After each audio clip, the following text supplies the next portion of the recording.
Hi guys, तो स्वागत है मेरे इस वीडियो में जिसमें मैं आपको बताऊंगा कि ईमेल और जीमेल में क्या अंतर होता है। देखिए, ईमेल एक प्रकार से वर्चुअल आईडी है, एड्रेस होता है जिस पर हम कोई मैसेज लिख सकते हैं या टाइप कर सकते हैं।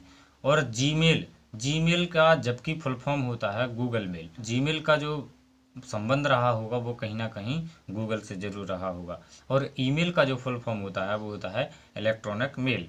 वीडियो में आगे बढ़ने से पहले अगर आप चैनल पर नए हैं तो चैनल को सब्सक्राइब कर लीजिए और बेल आइकन को भी दबा दीजिए, जिससे आपको इसी प्रकार की वीडियो मिलती रहेगी। देखिए, ईमेल को हम पूरी डिटेल से समझते हैं कि एक ज़माना था जब हम किसी मैसेज को लिखते थे या हम पोस्ट किया जाता होगा, फिर वो कहीं डाक या किसी को देता होगा, तब जाके हमें कोई पत्र या कोई जानकारी मिलती होगी या उस जानकारी को पढ़ा जाता होगा, समझा जाता होगा। लेकिन अब ज़माना बदल गया है।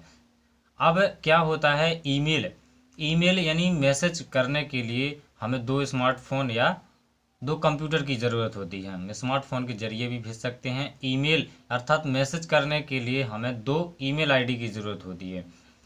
जिसको मैसेज भेजना है, जिसको ईमेल करना है, उसकी ईमेल आईडी होना चाहिए और जिसके द्वारा किया जा रहा है उसकी भी ईमेल आईडी होना चाहिए। हाय फ्रेंड्स, तो आपने ईमेल आईडी में देखा हुआ कि उसमें कहीं ना कहीं एक जगह या बीच में @ का चिन्ह बना होता है। आपने कभी सोचा है कि वो @ का चिन्ह किस लिए बना होता है? जैसे कि हम आपको बता दें कि जो @ का चिन्ह होता है वो हमेशा ईमेल आईडी को दो भागों में विभाजित करता है। @ के जो पहले वाला भाग होता है वो यूज़र नेम होता है और @ के बाद वाला जो भाग होता है वो हमारा सर्विस प्रोवाइडर का नाम होता है। अब सर्विस प्रोवाइडर कुछ भी हो सकता है। जैसे हम ईमेल आईडी बनाने के लिए एक सर्विस प्रोवाइडर का उपयोग करते हैं। देखिए, ईमेल आईडी में हमेशा पीछे लिखा जाता है @gmail.com। तो जो जीमेल होता है ये एक प्रकार का गूगल का प्रोटेक्ट होता है जो हमें सर्विस प्रदान करता है, यानी गूगल का एक सर्विस प्रोवाइडर होता है। पुराने ज़माने में जब कोई किसी लेटर को लिखता होगा तो सबसे पहले एड्रेस को ज़रूर लिखता होगा। इसी प्रकार आज के ज़माने में जो ईमेल किया जाता है या मैसेज किया जाता है उसमें हमें एड्रेस की ज़रूरत होती है, तो उसकी जगह हम यूज़र नेम का प्रयोग करते हैं। ऐसा आपने कभी सोचा है कि जब हम किसी को कॉल करते हैं या फ़ोन पर किसी से बात करते हैं तो हमें हमेशा दो नेटवर्क की ज़रूरत पड़ती है। जिस फ़ोन से हम बात करते हैं उसका नेटवर्क होना चाहिए और जिससे हम बात करते हैं उसका नेटवर्क होना चाहिए। अब नेटवर्क किसी का भी हो, जैसे यदि हम एयरटेल से बात करते हैं तो अगला बात करने वाला जिससे हम बात करते हैं वो वोडाफोन का भी हो सकता है, जियो का भी हो सकता है, अदर कंपनी का भी हो सकता है। किसी भी नेटवर्क से बात कर सकते हैं। वैसे ही हमें ईमेल के लिए किसी भी ईमेल जैसे याहू, किसी दूसरे की आईडी अगर yahoo.com से है तो कोई दिक्कत नहीं है, हमारी gmail.com से है तो भी हम मेल कर सकते हैं। वैसे ही मेल करने में भी कोई प्रॉब्लम नहीं जा सकती।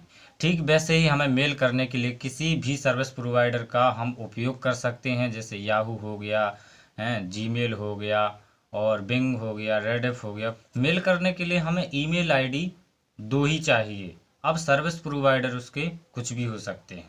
फ्रेंड्स, तो आप ईमेल आईडी को जान गए होंगे कि जैसे कि मेरा नाम लिखा हुआ है कुशवाहा 8305 @gmail.com या फिर सुनील कुशवाहा @yahoo.com।